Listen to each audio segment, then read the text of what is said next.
Denise Welch lent her support to a doctor today after he explained the current dismal state of the NHS on Twitter. Denise Welch slammed the Conservatives after a consultant physician revealed the source of unrest, delays, and strikes within the NHS. Ministers are currently under mounting pressure to respond to intolerable and unsustainable pressure facing the UK's health service. The Loose Women star typed, "God IFG hate this government. Shame on them all. Using our hard-earned money to pay to cover up their disasters whilst allowing our NHS to deteriorate to this extent. Thank you Peter for this upsetting but detailed explanation." Alongside the post, she attached a thread from the social media user Pete Neville. Pete shared, "For those who don't fully understand what is up with the NHS, here is a thread for you that might help. I am a consultant physician working as a doctor in the NHS in Yorkshire and Wales for 32 years now.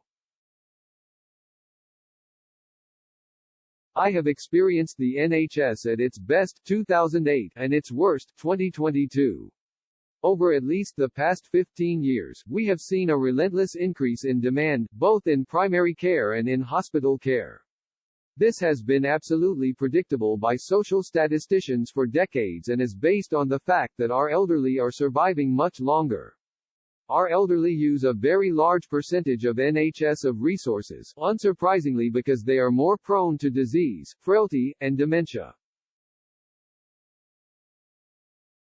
They need more social care and hospital care as they get older. And they are living longer. The doctor also explained how despite NHS funding increasing, it is not in line with current inflation. Other medical professionals have described the NHS as on a knife edge, with some AE departments in a complete state of crisis according to BBC. Labour criticised the government's management of the health service, while the Liberal Democrats called for Parliament to be recalled early.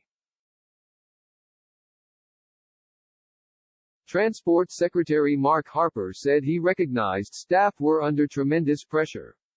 But he said the government had offered more resources to the NHS and social care to help services cope. Hospitals are experiencing soaring demand, which experts believe is in part driven by winter illnesses like flu and COVID.